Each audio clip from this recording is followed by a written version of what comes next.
Monday, 28 March, the Gap News this morning. Broadcasting live from Kuala Lumpur, I'm Ghazali Abdullah.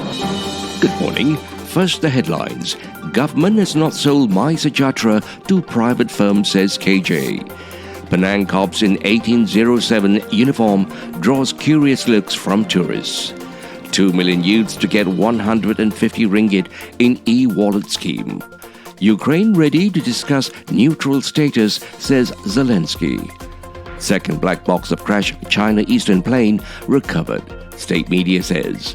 And SEA Games to be used as benchmark for future competitions. And now the news in full. The government has not sold the MySejahtera application to any private firm, says Health Minister Hairi Jamaluddin. In a statement, Hairi maintained that the app still belonged to Putrajaya, but the Health Ministry appointed as the main owner of MySejahtera for the management of the nation's public health. He also said that all MySejahtera data was handled by the ministry, assuring users that their information cannot be shared with other government agencies or the private sector. Several policemen on patrol in Penang were seen wearing the uniform of the police force's founding days, which attracted the attention of visitors at the popular tourist spots in Lebo Armenian and Lebo Pantai Saturday. Tourists in the areas were curious seeing the police team in the former uniforms. Some even mustered enough courage to approach them for pictures. It was learned that the policemen were making their rounds in uniforms of the early days of the police force before 1948. A tourist, Rashida Muhammad from Johor Bahru, said she was surprised and excited at the presence of policemen wearing the old uniforms at Lebo Armenian because it was the first time that she has ever seen it.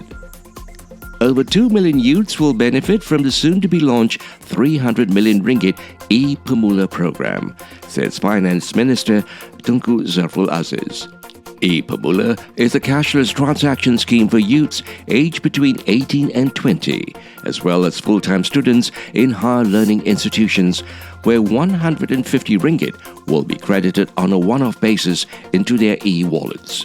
Speaking at the virtually held My Money and Me Financial Management Workshop in conjunction with the Global Money Week 2022, Tunku Zafrul highlighted that Budget 2022 had provided funds and financing facilities specifically for youths. President Volodymyr Zelensky says Ukraine is prepared to discuss adopting a neutral status as part of a peace deal. But he says it would have to go to a referendum and be guaranteed by third parties.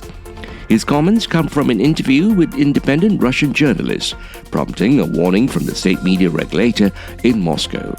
Roskomnadzor warns Russian press they must not publish the interview and says an investigation has been started. The head of Ukrainian military intelligence, Krylo Budanov, says Russia is trying to create North and South Korea in Ukraine. Next round of face-to-face negotiations between Ukraine and Russia will take place from Monday in Turkey, Ukrainian negotiator says. The White House says President Biden was not calling for regime change when he said Vladimir Putin cannot remain in power. U.S. Secretary of State Antony Blinken has reiterated this stance during a speech in Jerusalem. The mayor of Chernihiv says the northern Ukrainian city is now completely encircled by Russian forces. The second black box has been recovered from last week's deadly China Eastern plane crash, state media reported Sunday, and could help solve the mystery of the jet's breakneck descent. The Boeing 737-800 was flying between the cities of Kunming and Guangzhou on Monday when it nosedived into a mountainside, disintegrating on impact and killing all 132 people on board. The cause of the disaster, China's deadliest plane crash in more than 30 years, is not yet known. The second black box from China Eastern flight MU5735 was recovered on March 27, Xinhua News Agency reported. Public broadcaster CCTV broadcast images of rescuers recovering an orange-colored cylinder covered in soil, which was discovered 1.5 meters deep at the roots of a tree. The plane was equipped with 2 flight recorders, a cockpit voice recorder, and one in the rear passenger cabin tracking flight data. And now for some sports news. The 2022 Hanoi SEA Games will serve as a benchmark for upcoming international competitions, including the Commonwealth Games in Birmingham and Hangzhou Asian Games this year. Speaking to the Vibes, Malaysia's chef de mission to the SEA Games, Dato' Nur Azmi Ahmad, said the current contingent is selected based on their performances over the last few years.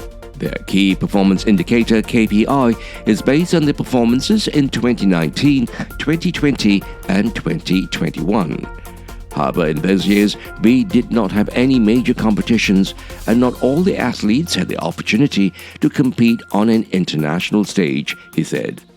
Nur Azmi, who's also Malaysian Karate Federation MAKAF Secretary General, said although Malaysia did not set a definitive target for the upcoming SEA Games, it will be used as a performance yardstick to determine if the athletes will be placed into Category A for future international games. To end the bulletin, here are the headlines again. Government has not sold MySejahtera to private firm, says KJ. Penang cops in 1807 uniform draw curious looks from tourists. 2 million youths to get 150 ringgit in e-wallet scheme. Ukraine ready to discuss neutral status, says Zelensky. Second black box of crashed China Eastern plane recovered, state media says.